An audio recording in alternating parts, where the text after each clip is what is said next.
got his nickname Loop in Val from his odd running style, but like Michael Johnson today, style means nothing. He still holds the fastest time over 10 kilometers on the road by a South African and remains a living legend on the road and the track. Meet Matthews Motsoarateo. One gentleman from Free State, from Evander, he saw me and he said, that man is going to collapse. What's wrong with him? And then the guy from the press, which is Moses Malava, he picked up that. And then that's where the name Lopen first started. It didn't bother me because that's my style, you know. I can't change my own style. And then the way I'm running is fantastic. The more I run that way, the more I move. An accomplished track and road runner, Motsoarateo also has the distinction of being the last South African to hold the 5,000 and 10,000 meter national record simultaneously. The 5,000 meter record came in Stellenbosch in April 1978, when as a 19-year-old he clocked an impressive 13 minutes 29.6 seconds. And then we went down to Cape Town for some more meets, where we went against Bonzet, Krochman, and then we ran that race. I didn't plan. I was a new guy in the field, you know. And then we ran the race. I think Batswadi went out hard, and then I followed him. And then, you know, by then I was not being coached, you know. I said, okay, that I must hang with Batswadi all the way because he's the toughest guy all the way. And then I think we ran the first lap, second lap, the first part of the race we ran very fast.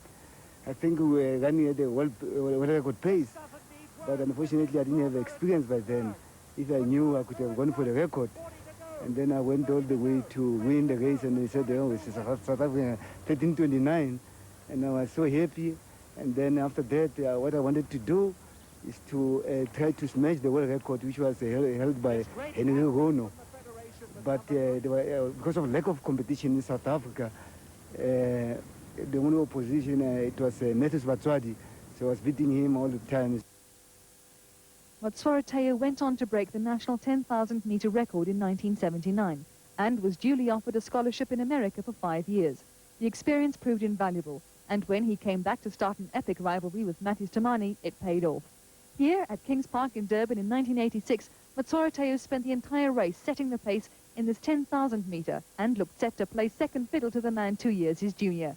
But what the spectators and Tamani didn't take into account was Motsoarateo's undeniable fighting spirit.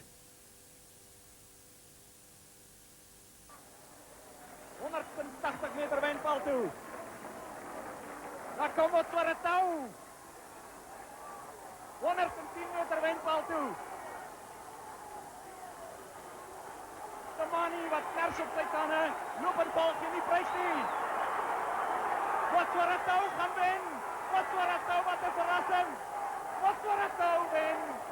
Despite performances like these, Motsoarateo was unable to make full use of his American scholarship, as he was not allowed to compete in many races because of his South African nationality. But he did manage to break the world 10-kilometer road record in 1980, winning in the colors of the University of Texas to become the first man to break 28 minutes for the distance.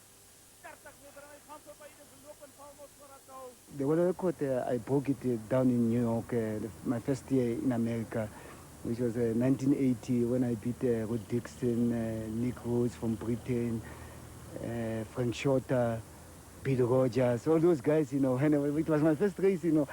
I didn't know, I was still a young guy by then, I was 20 years, and then I went out hard, and then I didn't expect I'm going to break the record. The day I ran 27:59. I was the first man in the world to break 28 minutes for 10 kilometers.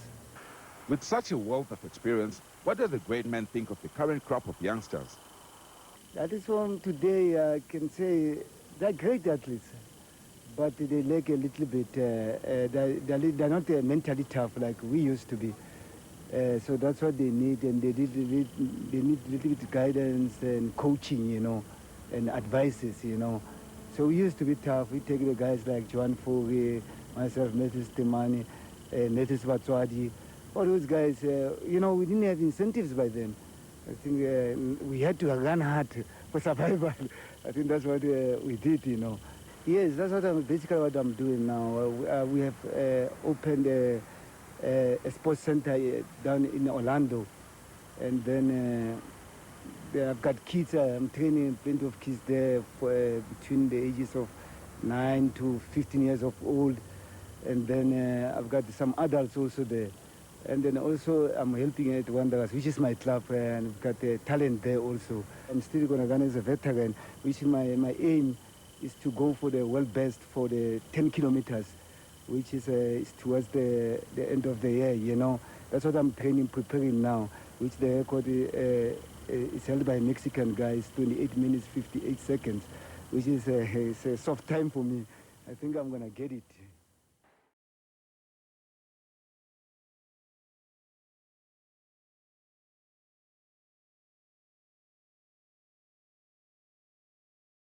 Matthews Temane was the very epitome of South African middle distance running in the 80s. As the last athlete to hold the national 10,000 and 5,000 meter records simultaneously, Matthews Temane was not only a brilliant tactician, but also a man capable of running against the clock. His 1983 inland mile record still stands, and he remains the second fastest South African ever over 15 kilometers and the half marathon. But it was his famous kick that struck fear into the hearts of his opposition. Time and time again he looked beaten, only to fight back for victory. Well, for the secret of my kicks, I can say there was a lot of tactic in my head, because when I was watching a guy running, I was reading him. How long can he kick and how many times can he kick? And when I'm running against him, I'm counting those kicks he made. And then I know that when I'm training all those kicks he's doing, and then I know that if I can manage that, on a race he can make anything. Many experts agreed that Temane could have been even better had he not contested every event from the 1,500 meters to the marathon. But the wily mine worker had it all worked out. On that days, I was running a lot of races because I was not having any challenge on the races I was running. On the 10 kilometers, 15 kilometers, 5,000 and 10,000. So I have to switch to go for the short distances to gain a speed again. Because now I was winning the race and when I was getting bored all the time, winning the race, no sponsors on those races. And then when I'm going to challenge the other people like Johan Fourie, there was a lot of money on challenges. And then I went there and then I lost few races. One of those occasions was at Kings Park in Durban in 1986 when he came up against the gutsy Matthews, Lupenfal Machwarateu. Machwarateu, he was in United States. The time when I was running, it was in Durban. We were running the 10,000 meters. He was in States and he came back and I was doing a lot of races on that time, and then it was a big challenge. The first prize was a citizen watch, which was wearing a 3,000 rand. And then 1,000 rand. So everybody was there, and then I said, no, because I'm running the short distance on that time, I must go and try. And he said, I'm taking chances. And it was my first time to run against Machwarateu. And I was having a lot of confidence. And I was going all out with him. But suddenly on the finish, it was neck to neck. And then Machwarateu just beat me. Well, I didn't believe that. Even when we finished running, we didn't know who won the race. But now when they announced on the microphone, they said Matthews Machwarateu won the race, and they show us the finishing line and the photo finish line. And then Machwarateu was in front of me, but I couldn't believe it. It was a good race on that day. During Temane's heyday, his motivation for running was his ambition to wear the Springbok jacket. But these days, Temane admits that representing your country is only half the reward. This nowadays, they can't break the record because there is money involved. On that time, we were supposed to qualify for the Springbok. To qualify for Springbok, you have to qualify for 3 times.